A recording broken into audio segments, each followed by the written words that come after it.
Shri P Ranganathan, അതായത് ഇംഗ്ലണ്ടിലെ സാഹചര്യങ്ങൾ നമുക്കറിയാം, അവരുടെ പേസ് അറ്റാക്ക് എത്രത്തോളം മികച്ചതെന്ന് നമുക്കറിയാം. അവിടെയാണ് പുതിയൊരു ക്യാപ്റ്റനായി ഗിൽ എത്തുന്നത്. ആ ക്യാപ്റ്റൻ്റെ സമ്മർദ്ദം ഒരു വശത്ത് നിൽക്കുന്നു, അരങ്ങേറ്റ ക്യാപ്റ്റൻസി മറ്റുള്ളവരിലേക്ക് എങ്ങനെ എത്തിക്കാനാകുമെന്ന സമ്മർദ്ദം. അതുമാത്രമല്ല, ആ ട്രാക്കിൽ ബാറ്റ് ചെയ്ത് മികവ് തെളിയിക്കുകയും വേണം. അപ്പോൾ ഇതിനെയെല്ലാം വളരെ പെട്ടെന്ന് അതിജീവിക്കാൻ ഗില്ലിന് കഴിയുന്നുവെങ്കിൽ അത് ഒരു സൂചനയാണ്, അല്ലേ? അതാണ് ഞാൻ പറഞ്ഞത്. കാരണം ഒരു പുതിയ ടീമാണ് ഇന്ത്യയുടെ. ഇപ്പോൾ നമ്മൾ ജയ്സ്വാളിനെ എടുക്കുകയാണെങ്കിലും എല്ലാ രീതിയിലും ഒരു പുതിയ ടീമാണ് ഇപ്പോൾ ഇന്ത്യൻ യങ്സ്റ്റേഴ്സ് അടങ്ങുന്ന ഒരു ടീം. അതിനെ നയിക്കാൻ സാധിക്കുക എന്നുള്ളത് ശുഭ്മാൻ ഗില്ലിനെ സംബന്ധിച്ച് അത്ര വലിയൊരു കാര്യമായിട്ട് പറയേണ്ടത്. കാരണം ഇപ്പോൾ ബുംറ ഉണ്ട്, ഒരു സീനിയർ താരം, ജഡേജയുണ്ട്. അപ്പൊ ഇങ്ങനെയുള്ള താരങ്ങൾ ഒഴിച്ചു കഴിഞ്ഞാൽ വമ്പന്മാരില്ലാതെ ഒരു ടീമിനെയാണ് ഇന്ത്യ ഇപ്പോൾ ഇംഗ്ലണ്ടിൽ പരീക്ഷണാടിസ്ഥാനത്തിൽ കൊണ്ടുപോയതും പെർഫോം ചെയ്യുന്നത്. അപ്പൊ അവരെ നയിക്കാൻ സാധിക്കുക എന്നുള്ളത് തീർച്ചയായിട്ടും ശുഭ്മാൻ ഗില്ലിന് കൂടുതലൊരു ആത്മവിശ്വാസം നൽകും. അത് മാത്രമല്ല, അദ്ദേഹത്തിന്റെ ബാറ്റിംഗ് മികവും നമുക്ക് കാണാൻ സാധിച്ചു. സെഞ്ചുറികളുടെ നേട്ടം, ആ ക്യാപ്റ്റൻസിയും ഒരിക്കലും നമുക്കൊരു മോശപ്പെട്ട ഒരു പ്രകടനമാണ്. കാരണം പുതിയ ബോളേഴ്സിനാണ് നമ്മൾ ഇന്നലെയൊക്കെ കണ്ടത്, ഇന്ത്യൻ ബോളർമാരെ പരീക്ഷിച്ച ആ ഒരു ശൈലി. അപ്പൊ അതൊക്കെ നോക്കുമ്പോൾ അദ്ദേഹത്തിന് ഒരു ക്യാപ്റ്റൻസി മെറ്റീരിയൽ സമ്മർദ്ദത്തിൽ അതിജീവിച്ച് ബാറ്റ് ചെയ്യാൻ കഴിവുള്ള ഒരു താരം കൂടിയാണ്.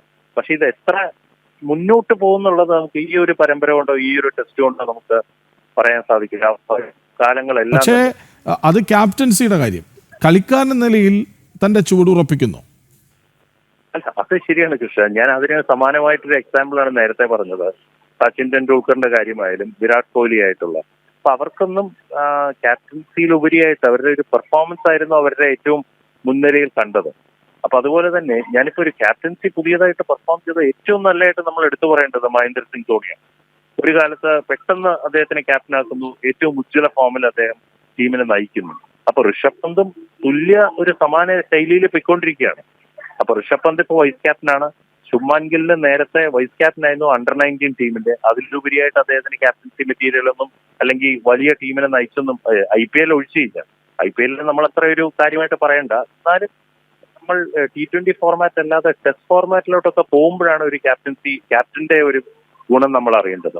ശരിയാണ്. കാരണം വളരെ പെട്ടെന്ന് നമ്മൾ വിലയിരുത്തി അവസാനിപ്പിക്കേണ്ട ഒന്നല്ല ശുഭ്മാൻ ഗിൽ എന്ന പ്ലെയർ ക്യാപ്റ്റൻ. കാരണം അത് വരാനിരിക്കുന്നതേ ഉള്ളൂ. അത് ശരിയാണ്. ഷോൺ റോജർ, അതായത് ഈ ബോൾ സെലക്ഷൻ, ബാറ്റ്സ്മാൻ എന്ന നിലയിൽ ഗില്ലിൻ്റെ സെലക്ട് ചെയ്തുള്ള ഷോട്ടുകൾ അതെങ്ങനെയാണ്? തീർച്ചയായിട്ടും അത് ഒരുപാട് സെലക്റ്റീവ് ആയിട്ടുള്ള ഷോട്ട്സുകളാണ് കളിച്ചിട്ടുള്ളത്. മോർ ഓഫ് എല്ലാം അലോങ് ദ ഗ്രൗണ്ട് ഷോട്ട്സും ഗ്യാപ്പ് ഫൈൻഡിങ്ങും. ഇവരിപ്പോൾ ബൗൺസർ സെറ്റ് ചെയ്ത് ഫീൽഡിലായാലും ലെഗ് സൈഡിൽ അത് മാറി എങ്ങനെ കൗണ്ടർ ചെയ്ത് കുറച്ച് ലെഗ് സ്റ്റമ്പിൽ മാറി അത് താഴെ കൂടെ അടിക്കാനും, ഇൻഫീൽഡ് ഫീൽഡർ അകത്തോട്ടാണെങ്കിൽ ആ മിഡ് വിക്കറ്റും മിഡ് ഓണിൻ്റെ മുകളിൽ കൂടെ അടിക്കാനും ആ ഒരു ഗ്യാപ്പ് ഫൈൻഡിങ് ഒക്കെയാണ് ഞാൻ ഇന്നലെ കളി കണ്ടപ്പോൾ എനിക്ക് ശ്രദ്ധിച്ച് കിട്ടിയുള്ള കാര്യം. സോ അവർ ആ ഫീൽഡും ആ ഒരു ഗ്യാപ്സും കണ്ടെത്തിയാണ് ഗില്ല് മിക്ക ബൗണ്ടറീസും എല്ലാം അടിച്ചിട്ടുള്ളത്. സോ വളരെ നമുക്ക് കണ്ടതിൽ ഒരുപാട് നല്ലൊരു ഇന്നിങ്സ് ആയിരുന്നു എനിക്ക് തോന്നിയിട്ടുള്ളത്.